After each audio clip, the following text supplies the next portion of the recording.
पोषण की विधियां जो होती है दो प्रकार की होती है। एक होती है स्वपोषी पोषण और दूसरा क्या होता है विषमपोषी पोषण। तो स्वपोषी पोषण के बारे में इसके पहले हम लोग फोकस किए हुए थे। चलो आज हम चर्चा करते हैं कि विषमपोषी पोषण क्या है, विषमपोषी पोषण क्या चीज है। तो विषमपोषी पोषण का मतलब होता है पोषण की वह विधि जिसमें कोई जीव अपने भोजन के लिए किसी अन्य जीव पर निर्भर करता रहता है।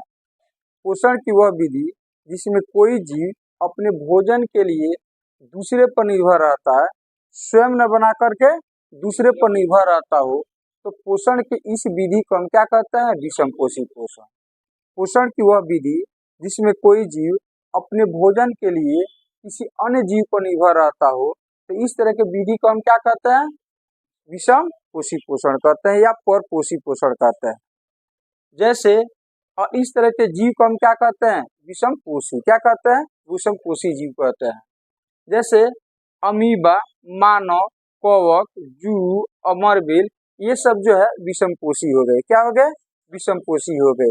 ये सब जो है वो अपने भोजन के लिए क्या करते हैं दूसरे पर निर्भर रहते हैं, अपने से खुद अपना भोजन नहीं बनाते। अब विषमपोषी पोषण जो होता है ना मुख्यतः तीन प्रकार का होता है। विषमपोषी पोषण को कितने भाग में बांटा गया है तीन प्रकार का। जैसे मान लो विषमपोषी पोषण में इतना तो हम समझ गए कि पोषण की वैसी विधि जिसमें कोई जीव अपने भोजन के लिए दूसरे पर निर्भर रहता है।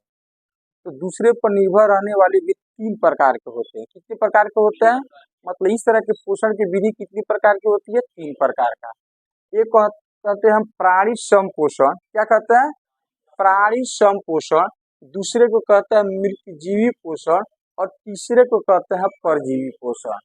इस तरह से विषमपोषी पोषण को कितने भाग में बांटा गया है तीन भाग में बांटा जा सकता है, प्राणी संपोषण, मृतजीवी पोषण और एक आ जाएगा परजीवी पोषण। तो चलो एक एक करके हम लोग फोकस करते हैं कि प्राणी संपोषण का मतलब क्या होता है। जैसे डिफिनीशन देख लेते हैं।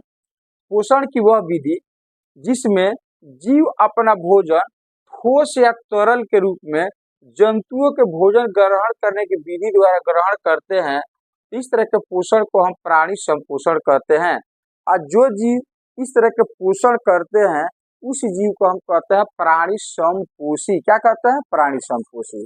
मतलब हो गया जैसे कोई जीव जो होता है अपना भोजन कैसे करता है, जैसे आदमी हो गया, इंसान हो गया, वो क्या करता है कि ठोस वस्तुओं को ऐसे ऐसे करता है और पूरा का पूरा क्या करता है निगल जाता है।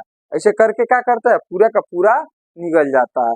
तो इस तरह का भोजन यदि कोई करता है कि उठाए ले और उसको पूरा क्या करे निगल जाए, तो इस तरह के जो विधि होती है ना इसको हम बोलते हैं प्राणी संपोषण। क्या कहते हैं प्राणी सम। इस तरह का भोजन कौन कौन करता है इस तरह का, तो अमीबा हो जाएगा, मेढक हो जाएगा और मानव हो जाएगा। अमीबा हो जाएगा, मेढक हो जाएगा और मानव हो जाएगा। जैसे अमीबा आगे हम लोग पढ़ेंगे, अमीबा भी क्या करता है कि इसके आगे कोई कीट वगैरह आएगा तो वो क्या करता है इसके चारों ओर कुछ इस तरह से बना लेता है और धीरे धीरे धीरे धीरे धीरे धीरे इसको ऐसे ढक लेता है और ढकने के बाद से इसके बॉडी के अंदर ही चला जाए, मतलब एक शेप बन जाता है उसके अंदर ही चला जाता है और टोटल पे क्या करता है निगल जाता है। टोटल क्या करता है निगल जाता है। मेढक भी आप देखते होइएगा कोई कीट वगैरह इसके सामने रहता है तो क्या करता है ऐसे करेगा, ऐसे पकड़ेगा और टोटल का टोटल क्या करता है निगल जाता है। क्या करता है निगल जाता है। मनुष्य को भी आप देखते होइएगा, नहीं हम लोग वैसे ना खाना खाते हैं ऐसे लपेटते हैं और पूरा का पूरा क्या करते हैं निगल जाते हैं।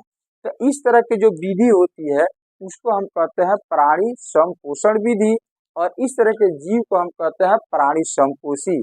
तो एग्जाम में आए कि निम्नलिखित में कौन प्राणी संपोषी है, तो याद रखिएगा हो सकता है कि इसके अलावा कुछ ऐसा एग्जाम्पल दे दे, जैसे हो सकता है कि आपका बकरी का दे दे, नहीं कुत्ते का दे दे एग्जाम्पल में, ये सब प्राणी संपोषी में आते हैं। यही ना करते हैं, ऐसे जो भी चीज को मिलता है ऐसे मुंह में लेते हैं और उसको क्या करते हैं निगल जाते हैं। क्या करते हैं निगल जाते हैं। ये सब किस में आ जाएंगे प्राणी संपोषी में। किस में आ जाएंगे प्राणी संपोषी में आ जाएंगे। अब बात करते हैं मृतजीवी पोषण। क्या चीज मृतजीवी पोषण। तो मृतजीवी पोषण में क्या होता है कि कुछ ऐसे जीव होते हैं जो अपना भोजन जो है सड़े गले या मृत जीवों से अपना प्राप्त करते हैं। कुछ ऐसे जीव होते हैं जो अपना भोजन जो होते हैं सड़े गले कार्बनिक पदार्थों से या मृत जीवों से अपना भोजन प्राप्त करते हैं। इसीलिए इस तरह के पोषण की विधि को हम क्या कहते हैं? मृतजीवी पोषण। और इस तरह के जीव को हम कहते हैं मृतजीवी पोषी या मृतजीवी कहते हैं। देखो एग्जाम जैसे डिफिनीशन में, पोषण की वह विधि जिसमें जीव अपना भोजन मृत जीवों के शरीर व सड़े गले कार्बनिक पदार्थों से प्राप्त करते हैं, मृतजीवी पोषण कहलाता है। तथा ऐसे जीव क्या कहलाते हैं?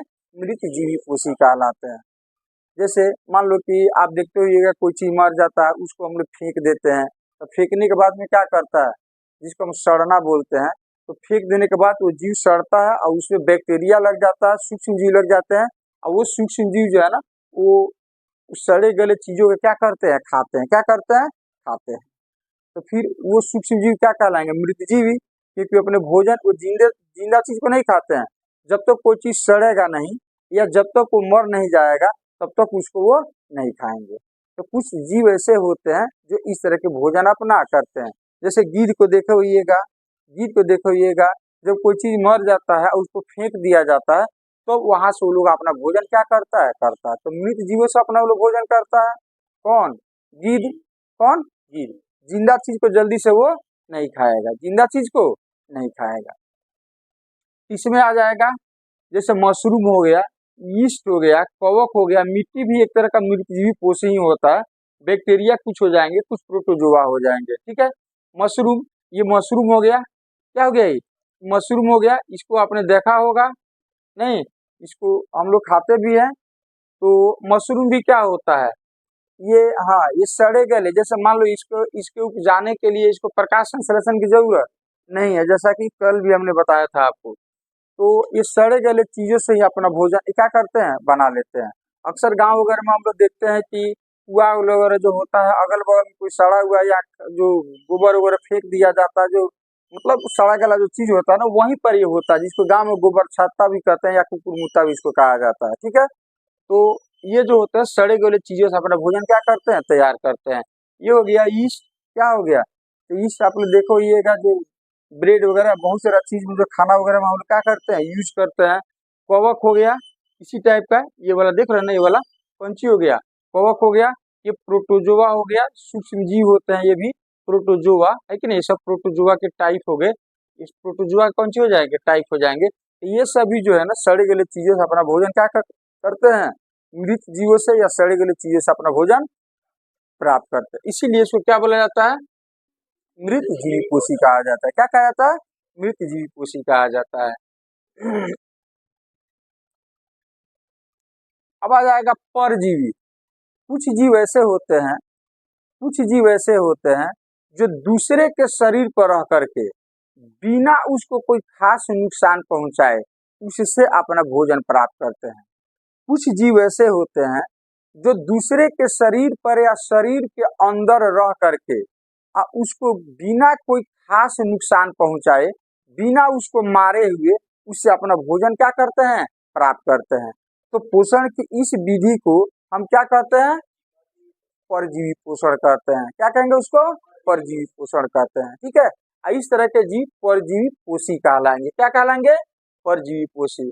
जैसे अमर बेल का पौधा, तो आपने देखा होगा बहुत जगह घूमने फिरने जाते होइएगा, तो कुछ इस तरह के पौधे के ऊपर इस तरह से लत्ती के जैसा जो है ना, इस धागे के जैसा इस तरह का लटका हुआ संरचना आप देखते होइएगा पौधे का। ये जो लटका हुआ है ना, ये वाला जो लटका हुआ है, ये कौन सी है? अमरबेल का पौधा है। क्या चीज है? अमरबेल का पौधा है। देखा है ना पेड़ पौधे पर इस तरह का लटका हुआ? नहीं, ये अमरबेल का पौधा है। ये क्या करता है? ये जिस पौधे पर होता है ना, उसी पौधे से अपना भोजन प्राप्त करता है। जिस पौधा पर ये उगता है ना, उसी पौधे से अपना भोजन प्राप्त करता है। ये अपना भोजन नहीं बनाता है खुद, वो उसी पौधे से अपना भोजन क्या करता है? प्राप्त करता है। तो क्या कहलाएगा? परजीवी। क्या कहलाएगा? परजीवी। ठीक है, फिर यहाँ पर देखो, इसको तो आप लोग जरूर देखा होगा, नहीं? ये तो जरूर देखा होगा, खास करके लेडी डिपार्टमेंट के बाल में तो होता ही नहीं है बिल्कुल, नहीं? ये भी क्या करता है? जू। कौन सी? जू। ये भी क्या करता है? आपके बाल में ही बाल में रहेगा और आपके बाल में रहेगा और आप ही से अपना भोजन, जब इसको भोजन की जरूरत पड़ती है ना तो काटना चालू करता है, हल्का सा कुरेचेगा और फिर वहां से जो इसको लेना होगा वो ले लेगा वो। तो बिना मारे, बिना कोई खास तकलीफ पहुंचाए ये अपना भोजन जो है ना हम ही लोगों के शरीर से क्या करता है, लेते रहता है, हम ही लोग शरीर से लेते रहता है। कौन? जू। कौन? जू। अच्छा, उसके बाद से फीता कृमि। कौन हो जाएगा? फीता कृमि। फीता कृमि में क्या होता है, जैसे ये वाला देखो फीता कृमि ये हो गया, ये हमारे बॉडी के अंदर रहता है, पेट में रहता है। कहाँ पर रहता है? पेट में। और हमारे ही शरीर से भोजन लेकर के अपना काम क्या करता है, चलाता है। जैसे यदि बार बार मुंह से ऐसा पानी आता है कि नहीं, और कुछ निचली टाइप का आता है, तो चेकअप कराने के लिए हम जाते हैं तो डॉक्टर जो है ना सबसे पहले ये कृमि का जो है ना दावा आपको देता है कि नहीं? क्या देता है? दावा, कि कहीं पेट में कृमि तो नहीं हो गया। खाना इतना खाते हैं बॉडी में नहीं लगता है कि नहीं? और मुंह में से हमेशा कुछ मिचली मिचली टाइप का रहता है, तो डॉक्टरों का आभास हो जाता है कि इसके पेट में जो है ना फीता कृमि की संख्या ज्यादा हो गया है। क्या हो गया है? ज्यादा हो गया है, जिसके चलते हम भोजन करते हैं तो भोजन तो करते हैं लेकिन सारा का सारा भोजन क्या करता है, ये ले लेता है। क्या करता है? ये ले लेता है। इसीलिए आप लोग के स्कूल में भी साल में एक बार या दो बार जो है ना कृमि का दावा जरूर मिलता है स्कूल में आप लोगों को। ठीक है, इसी कृमि का दावा मिलता है कि भाई जब ये साल में एक बार लेना चाहिए, क्योंकि पेट में कृमि होता ही होता है, तो ज्यादा हो जाएगा, बड़ी मात्रा में हो जाएगा तो क्या हो जाएगा, फिर जो हम खाना खाएंगे वो खाना का आधा हिस्सा, कुछ हिस्सा ये खींच लेगा, हमारे बॉडी में नहीं लगेगा और भी बीमारी का सामना हमें करना पड़ सकता है। फिर ये हो गया मलेरिया परजीवी। ये मलेरिया परजीवी सब हो गया, छोटे छोटे सूक्ष्म जीव हो गए। तो ये भी जो होता है ना हमारे बॉडी के अंदर रह करके या बॉडी के बाहर भी रह करके, और ये हम ही से या जीवों से ही अपना भोजन क्या करता है, ले लेता है। ये खुद अपना भोजन नहीं बनाता, खुद अपना भोजन नहीं बनाता। इस तरह से आपने अभी क्या पढ़ा कि विषमपोषी पोषण जो होता है तीन टाइप का होता है। कितने टाइप का? तीन टाइप का। प्राणी संपोषण, दूसरा दूसरा दूसरा हाँ मृतजीवी पोषण, और तीसरा परजीवी पोषण। प्राणी संपोषण का मतलब होता है कि जैसे जैसे कोई जंतु भोजन अपना करते हैं और उस तरह से कोई जीव अपना भोजन करता है, तो उस तरह के पोषण को हम क्या कहेंगे? क्या कहेंगे? प्राणी संपोषण कहते हैं। ठीक है। मृतजीवी पोषण का मतलब हो गया पोषण की वह विधि जिसमें जीव जो होते हैं सड़े गले या मृत चीजों से अपना भोजन क्या करते हैं, लेते हैं। तो उस तरह के विधि को हम क्या कहते हैं? मृतजीवी पोषण कहते हैं। फिर आ गया आपका परजीवी पोषण। तो पोषण की वह विधि जिसमें कोई जीव किसी शरीर के बाहर या शरीर के अंदर रह करके बिना उसको नुकसान पहुंचाए वो अपना भोजन करते हो, तो इस तरह की विधि को हम क्या कहते हैं? परजीवी पोषण कहते हैं। क्लियर हो गया? चलो आगे बढ़ते हैं फिर।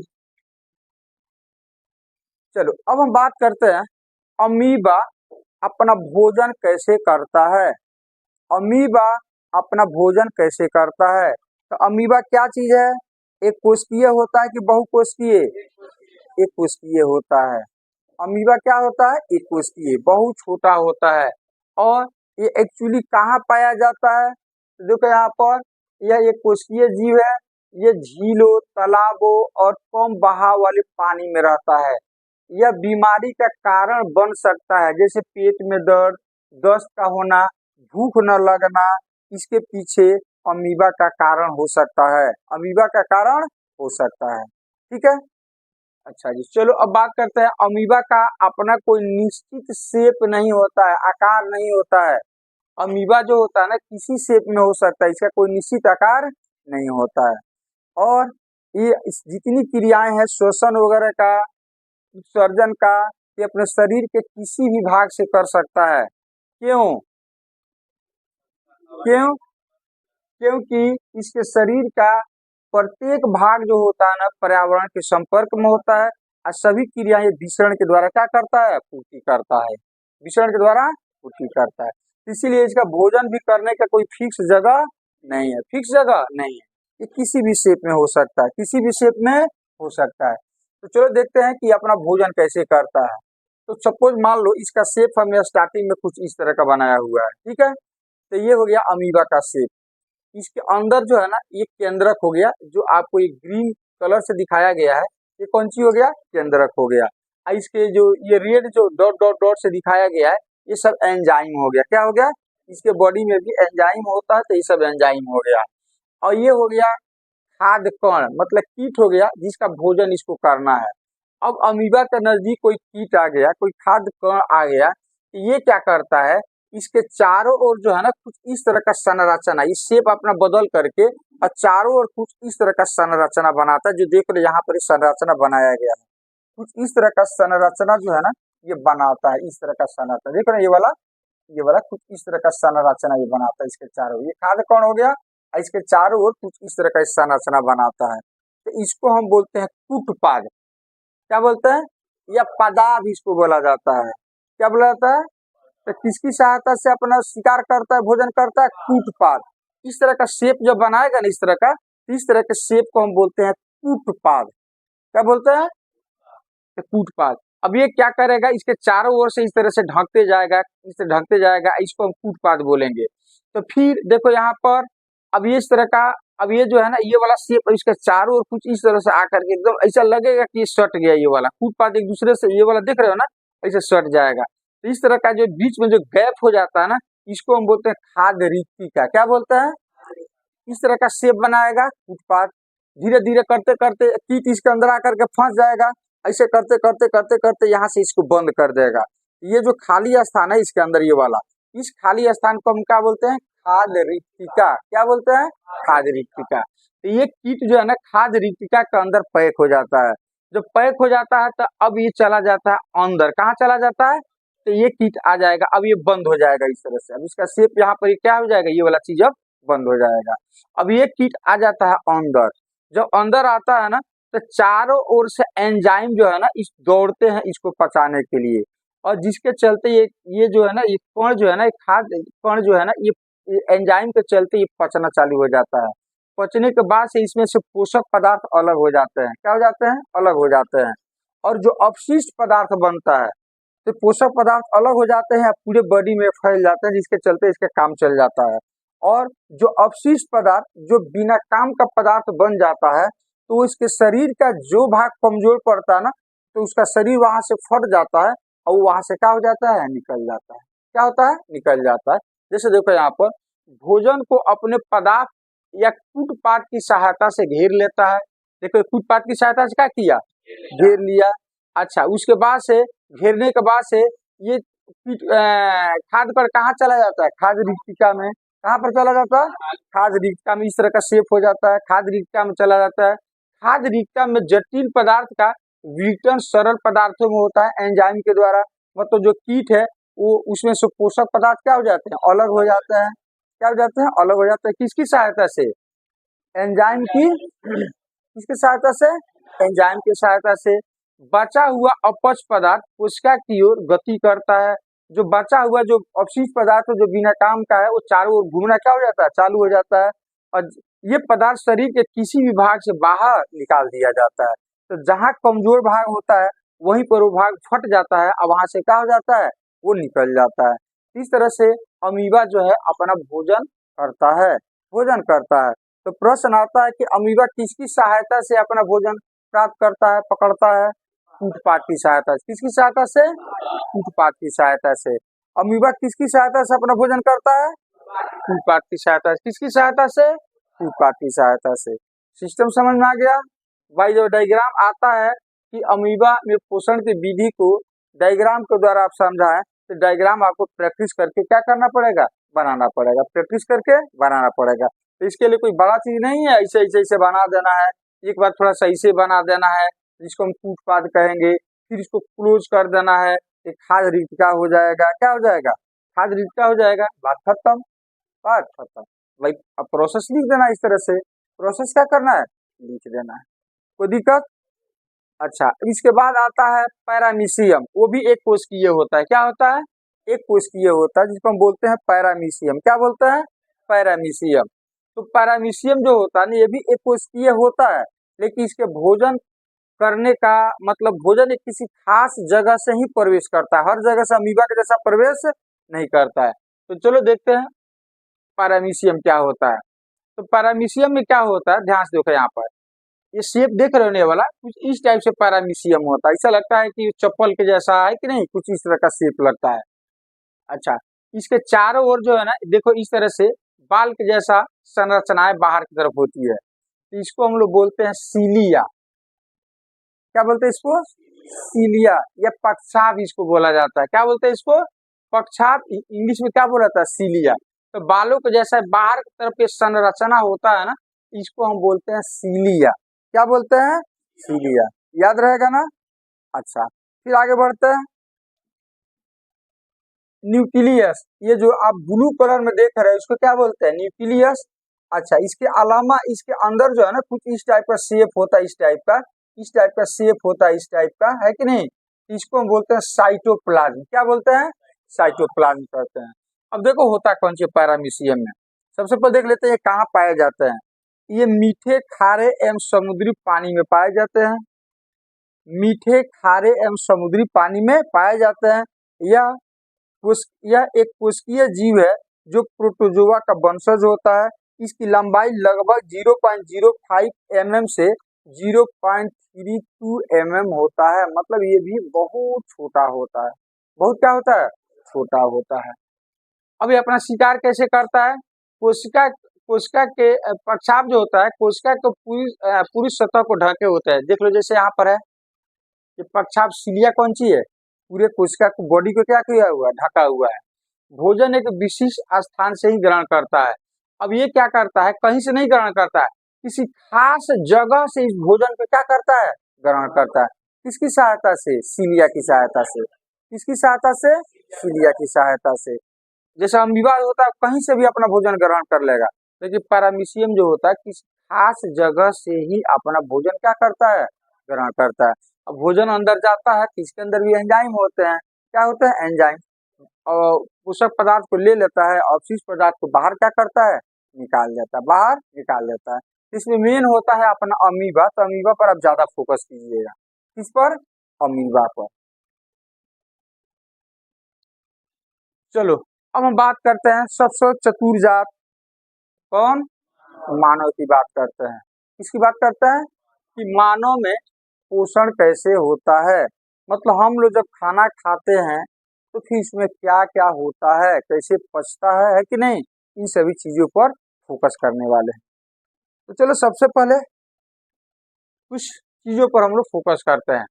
मानव के शरीर में कार्यों के लिए निम्नलिखित पोषक पदार्थों की आवश्यकता पड़ती है।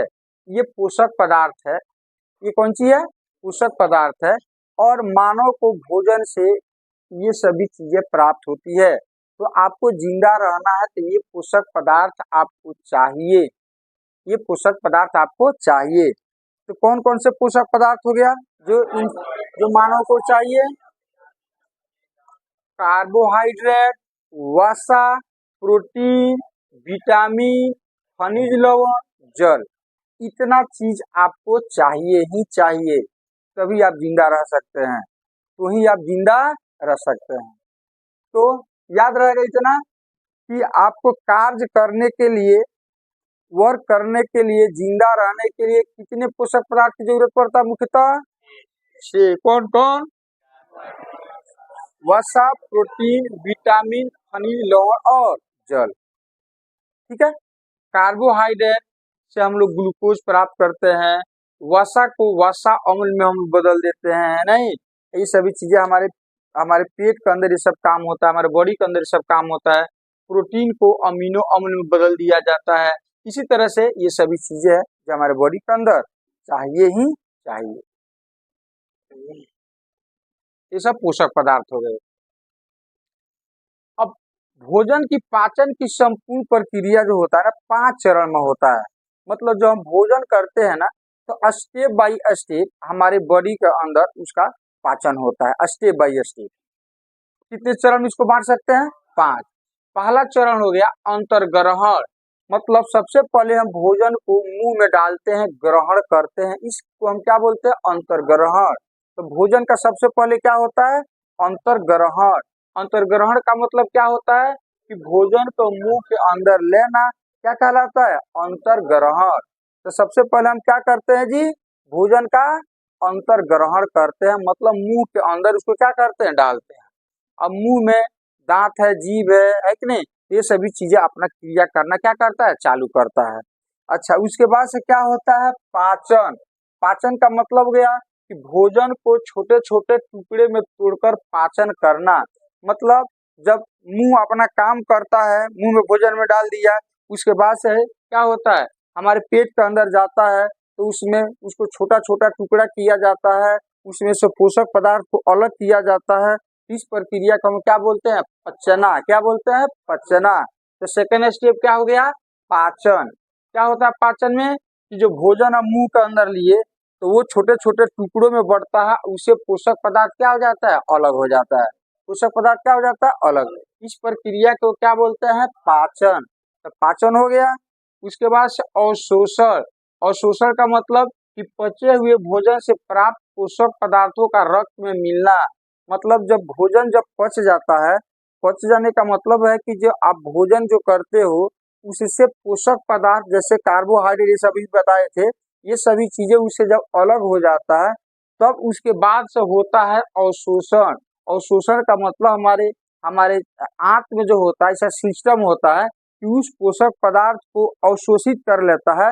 अब ब्लड में क्या हो जाता है, उसको मिला देता है। ब्लड में क्या करता है, मिला देता है, ब्लड में मिला देता है। ठीक, ये इसको हम क्या कहते हैं, अवशोषण। क्या कहते हैं, अवशोषण। फिर उसका अगला स्टेप क्या होता है, स्वांगीकरण। मतलब प्राप्त ऊर्जा का कार्यों में लगना।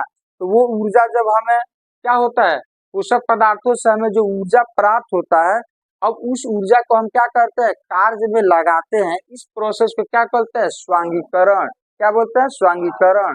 और जो अपशिष्ट पदार्थ जो बच जाता है, वो हमारे बॉडी से क्या होता है, निकल जाता है, या उसको निकाल दिया जाता है। इस प्रक्रिया को हम क्या बोलते हैं, उत्सर्जन। इस 5 चरण में आपका पोषण जो होता है अंत हो जाता है। पहले हम क्या करते हैं, अंतर्ग्रहण। उसके बाद से उसका क्या होता है, पाचन। पाचन के बाद से क्या होता है, अवशोषण। अवशोषण के बाद क्या होता है, स्वांगीकरण। मतलब जो पोषक पदार्थ आपके बॉडी के अंदर गया, अब जरूरत है उसको कार्य में लगाना। तो जब हम कार्य में लगाते हैं तो उसको क्या बोलते हैं, स्वांगीकरण। जैसे हम बोल रहे हैं, नहीं, हमने खाना खाया तो मुंह में पहले डाला, रात में मुंह में डाला है, मुंह में डालने के बाद से पेट के अंदर गया, पचना चालू हुआ। पचने से हमारा क्या तात्पर्य है, कि पोषक पदार्थ का अलग हो जाना। जब पोषक पदार्थ अलग हो जाते हैं तो हमारी छोटी आंत में आगे डिटेल्स में हम लोग पढ़ेंगे कि वहां से वो उसको ब्लड में मिला दिया जाता है। ब्लड में क्या किया जाता है, और उसके बाद से हर कोशिका तो को चला जाता है, और कोशिका में जाता है तो उसे ऊर्जा बनता है, और उस ऊर्जा का हम क्या करते हैं, कार्य में लगाते हैं। और जो अपशिष्ट पदार्थ बन जाता है उसको क्या करते हैं, बाहर निकाल देते हैं। तो कार्यों में लगाना स्वांगीकरण, और बाहर अपशिष्ट पदार्थ का निकलना उत्सर्जन। तो 5 स्टेप में आपके भोजन की पाचन की प्रक्रिया होती है। कितने स्टेप में, 5 स्टेप में। क्लियर हो गया, जल्दी से याद करो इसको। पहले क्या होता है, अंतर्ग्रहण। फिर क्या होता है, पाचन। पाचन के बाद अवशोषण के बाद स्वांगीकरण के बाद उत्सर्जन। इसको आप लोग कॉपी में नोट कर करके याद कीजिएगा। इसको आप लोग कॉपी में नोट करके याद कीजिएगा, ठीक है।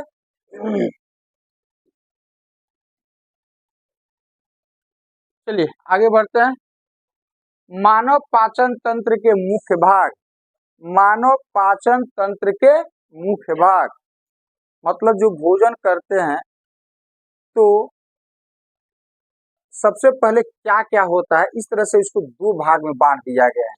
जो हमारा पाचन तंत्र है, क्या चीज है, पाचन तंत्र है, उसको 2 पार्ट्स में बांटा गया है। पहला पार्ट हो गया आपका आहार नाल। मतलब भोजन जिस जिस नलिका से जाता है उसको हम क्या कहते हैं, आहार नाल कहते हैं। क्या कहते हैं, आहार नाल। याद रहेगा ना, आहार नाल। क्या कहते हैं, आहार नाल। तो देखो, आहार नाल जो होता है कहाँ से स्टार्ट होता है, मुख से लेकर के गुदा द्वार तक ये आहार नाल होता है। क्या होता है, आहार नाल। जैसे आप यहाँ पर देख सकते हो, ये आहार नाल हो गया, यहाँ से लेकर के ये सब हो गया, ये आहार नाल हो गया, ये लास्ट यहाँ तक आकर क्या हो जाता है, खत्म हो जाता है। यहाँ से ये सब देख रहे हो, ये सब कौन सी है, आहार नाल है। कौन सी है? आहार नाली। सब आहार नाली लास्ट यहाँ तक आके निकल जाता है। ठीक है, इसकी लंबाई जो होती है कितनी होती है? 8 से 10 मीटर होती है और इसी में सारा खेल होता है भोजन का, पचने का सारा खेल इसी में होता है। कई पार्ट्स में बटा हुआ है, कई पार्ट्स में बांटा हुआ है। तो वहीं यहाँ पर आपको एक एक करके यहाँ पर आपको नोट कराया गया है। पहला भाग जो होता है आहार नाल का, उसको कहते हैं मुख या मुख गुहा, माउथ। पहला भाग कौन सी हो गया? माउथ, मुख गुहा। उसके बाद से ग्रास नली, फूड पाइप, यहाँ से लेकर के यहाँ तक हम क्या बोलते हैं? हाँ, इसको बोलते हैं हम लोग ग्रास कौन सी नली। क्या चीज? ग्रास नली। मतलब यहाँ से मत समझो, यहाँ से लेकर के और यहाँ तक, यहाँ डायग्राम आपको अच्छा से दिखेगा, डायग्राम में आपको अच्छा से दिखेगा। देखो ये हो गया आपका मुख गुहा, ये वाला। ठीक है, और यहाँ से लेकर के यहाँ तक हम बोलते हैं ग्रास नली। यहाँ से लेकर यहाँ तक क्या बोलते हैं? ग्रास नली। और ये हो गया आपका अमाशय। ये क्या हो जाएगा? अमाशय। फिर यहाँ से लेकर यहाँ तक जो पतला वाला नली देख रहे हो ना, इसको बोलते हैं छोटी आंत। क्या बोलते हैं? ये जो बड़ा वाला देख रहे हो ना, ये वाला, ये बड़ा वाले को हम कहते हैं बड़ी आंत, स्मॉल इंस्टेंटाइन। बड़े वाले को कहते हैं कौन सी? ये स्मॉल है तो क्या हो जाएगा? बड़ा होगा। क्या होगा? बड़ा होगा। समझ में आ गया डायग्राम से? तो ये हो गया मुख गुहा, उसके बाद से ग्रास नली, उसके बाद से अमाशय, और उसके बाद छोटी आंत, उसके बाद बड़ी आंत, और लास्ट में हो जाएगा गुदा द्वार या गुदा। बात समझ आ गया? मुख गुहा ये हो जाएगा आपका कौन सा? यहाँ से लेकर यहाँ पे ग्रास नली, ये हो जाएगा छोटी आंत, सॉरी ये अमाशय जिसको हम पेट कहते हैं, ये अमाशय जिसमें भोजन आकर के इसी में स्टोर होता है, इसी में स्टोर होता है। ठीक है, और उसके बाद से ये क्या कहलाएगा? छोटी आंत, और उसके बाद से बड़ी आंत, और ये हो जाएगा गुदा द्वार। क्या हो जाएगा? गुदा द्वार हो जाएगा। तो आहार नाल कितने भाग में बटा है? 5 भाग में। याद हो गया? जल्दी से बोलो कौन कौन? मुख गुहा, ग्रास नली, ये पहला भाग हो गया। क्या हो गया? पहला भाग हो गया। चलो अब सेकंड भाग पर बात। अब सहायक पाचक ग्रंथियां, अब इन सभी के अंदर आहार नाल के अंदर ऐसा ना कि भोजन अब डाल दिया पाइप में, आहार नाल में डाल दिया, अब बस बात खत्म हो गया, नहीं। आहार नाल के अंदर बहुत सारी ग्रंथियां होती है। बहुत सारी क्या होती है? ग्रंथियां होती है। इसको जरूर नोट कर लेना। इसमें नोट कर लोगे तो लगभग समझो कि आपका बहुत सारा ऑब्जेक्टिव इसी से आपका कैच हो जाएगा। अरे समझना, इसी से। तो आहार नाल में बहुत सारी ग्रंथियां होती है जिससे एंजाइम निकलता है और कुछ चीजें भी निकलता है। ग्रंथि का मतलब होता है एक तरह का थैला। इस आहार नाल में बहुत सारी थैला होता है जिससे एंजाइम निकलता है। क्या निकलता है? एंजाइम निकलता है, या और कुछ भी पाचक चीजें निकलता है उसमें, जो पचाने में क्या करता है? सहयोग करता है। पचाने में क्या करता है? सहयोग करता है, जिसको हम क्या कहते हैं? ग्रंथि कहते हैं। क्या कहते हैं?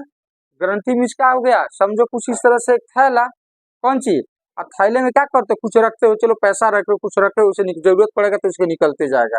उसी तरह से शरीर में भी एक थैले के जैसा होता है जिसको हम क्या कहते हैं? ग्रंथि। क्या कहते हैं? ग्लैंड्स कहते हैं। और उस ग्लैंड से, ग्रंथि से क्या निकलता है? एंजाइम, जो आहार नाल के अंदर होता है। किसके अंदर होता है? आहार नाल के अंदर होता है। ठीक है, तो चलो देखते हैं। सहायक पाचक ग्रंथि इसको बोलते हैं। लार ग्रंथि, तो लार, जैसे लार ग्रंथि में क्या होता है कि 2 तरह का एंजाइम होता है। एक को कहते हैं लाइसोजाइम और दूसरे को कहते हैं टाइलिन। तो जो लार होता है मुंह में, जो हम लोग खाना वगैरह खाते हैं, तो लार जब नहीं निकलेगा ना तो आपका भोजन पेट में नहीं जाएगा। बुखार और लगता है तो क्या होता है? लार नहीं बनता है, जिसके चलते आप कुछ खाते हो तो लगता है मुंह में चिपक गया हो। मुंह में क्या हो गया? चिपक गया। तो सही से खाना पचे इसके लिए लार का बनना कौन सी है? जरूरी है। तो उस लार जो होता है वो मामूली चीज नहीं होता है, उसमें उसमें एंजाइम होते हैं। क्या होते हैं? एंजाइम। तो कौन कौन सा एंजाइम होते हैं? लाइसोजाइम और टाइलिन। तो लार में मुख्यतः कौन सा? लाइसोजाइम, जिसको हम लोग लाइपेज भी कह सकते हैं कि नहीं। लाइसोजाइम और टाइलिन। तो मुख्यतः टाइलिन याद रखिएगा, एग्जाम में पूछता है कि लार में कौन सा एंजाइम होता है, टाइलिन। लार में कौन सा एंजाइम होता है, लार को हम लोग लार रस भी बोलते हैं, क्या बोलते हैं, लार रस भी बोलते हैं। तो देखो लाइसोजाइम का काम कौन सी है, मुंह में बैक्टीरिया को मारना। मतलब जो भोजन आप करते हो तो इसमें बहुत सारा बैक्टीरिया होता है, जैसे कि हाथे नहीं धोते हिसाब से तो सब जाता है मुंह के अंदर, जाता है कि नहीं होता। ये एंजाइम जो होता है लाइसोजाइम, वो जो मुंह में आपका बैक्टीरिया है उसको क्या करता है, वो मारता है, क्या करता है, मारता है। और दूसरा है टाइलिन। तो टाइलिन जो होता है कार्बोहाइड्रेट को माल्टोज में बदल देता है। कार्बोहाइड्रेट जो होता है ना, वो हमारी बॉडी कार्बोहाइड्रेट को नहीं पचा पाएगा, तो कार्बोहाइड्रेट का एक छोटा पार्ट हो गया माल्टोज, क्या हो जाएगा, माल्टोज। आगे डिटेल्स में पढ़ेंगे तो माल्टोज में बदल देता है। मतलब कार्बोहाइड्रेट बड़ी गोलिकाएं हो गई और उसको छोटी गोलिका में क्या करता है, वो तोड़ देता है, क्या करता है, कौन, टाइलिन। लेकिन तोड़ेगा कब, जब चबाओगे खाना को तब ना। तो हम लोग क्या करते हैं, खाना लिया पेट में, खाना पेट में लिया और पेट के अंदर चला गया, पेट के अंदर क्या हो गया, चला गया।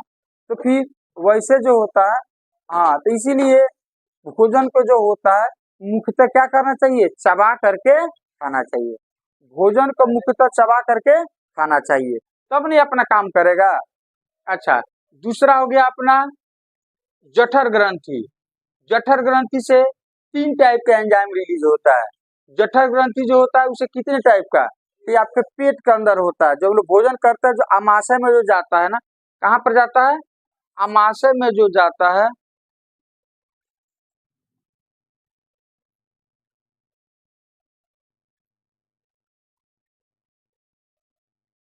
ये आमाशय हो गया। तो इस आमाशय का अंदर होता है जठर ग्रंथि, क्या होता है, जठर ग्रंथि होता है। तो इसमें 3 टाइप का एंजाइम जो होता है ना रिलीज होता है। कितने टाइप का एंजाइम, 3 टाइप का एंजाइम। एक को हम कहते हैं पेप्सिन या रेनिन, नहीं, दूसरा हो गया HCl और तीसरा हो जाएगा श्लेष्मा म्यूकस। तो जठर ग्रंथि से गैस्ट्रिक जिसको हम लोग ग्लैंड्स कहते हैं, इसे कितने तरह का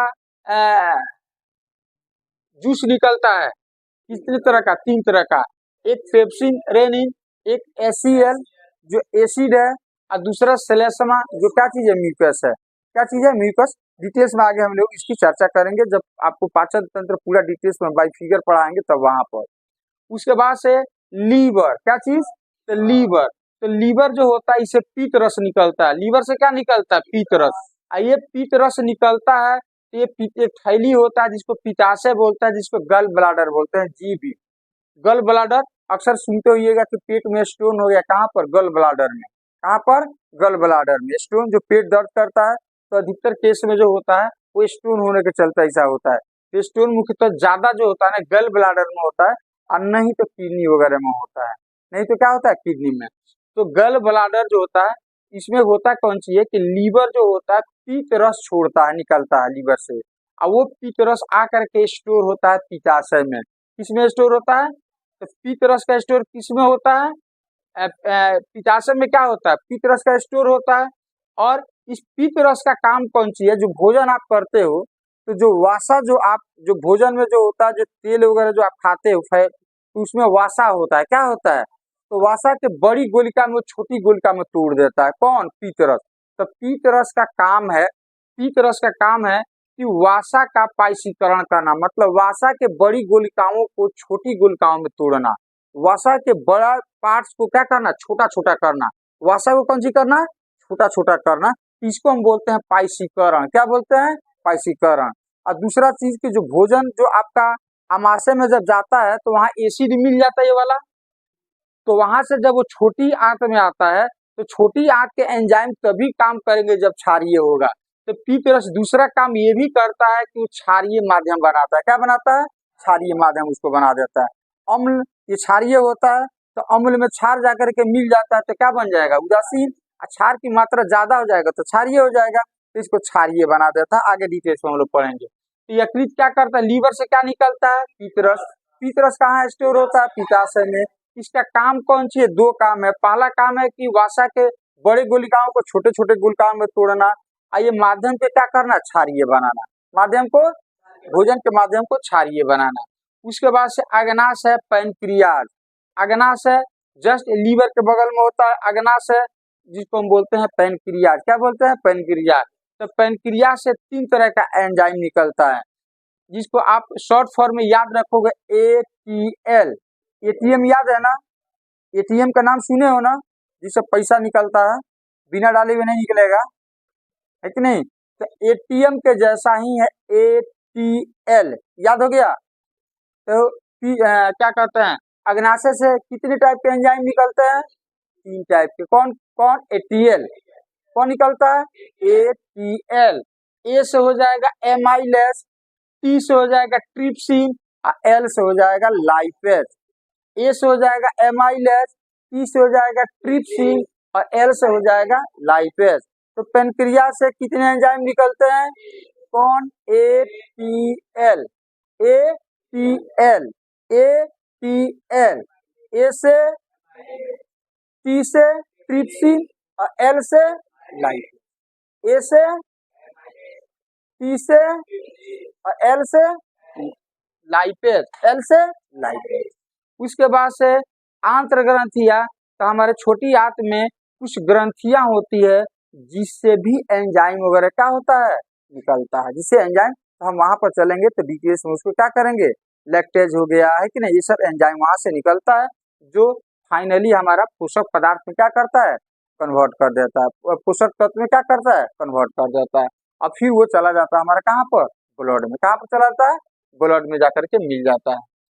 नोट में देखो यहाँ पर, मुख में पचा हुआ भोजन को हम लोग कहते हैं बोलस। जो मुंह में जो हम लोग चबाते हैं, क्या करते हैं?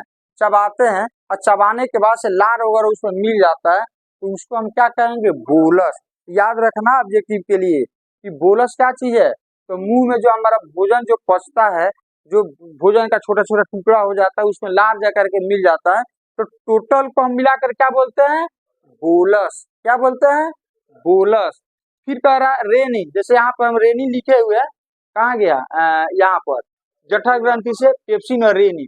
तो रेनिन जो होता है ना, वो रेनिन जो होता है, दूध में उपस्थित केसिन को कैल्शियम पैराकेसिनेट में बदल देता है, जो दही के जैसा होता है। छोटे बच्चे जब उल्टी करते हैं तब आप फील करते हैं। ये रेनिन जो होता है ना, दूध में उपस्थित प्रोटीन को पचाता है। दूध में उपस्थित प्रोटीन को क्या करता है? ये पचाने के काम करता है। तो होता कौन सी है? ये रेनिन जो होता है, दूध में उपस्थित, दूध में जो होता है ना, केसिन उपस्थित होता है। क्या होता है? केसिन। अब ये केसिन को क्या करता है? कैल्शियम पैराकेसिनेट में बदल देता है। दूध में क्या उपस्थित होता है? केसिन।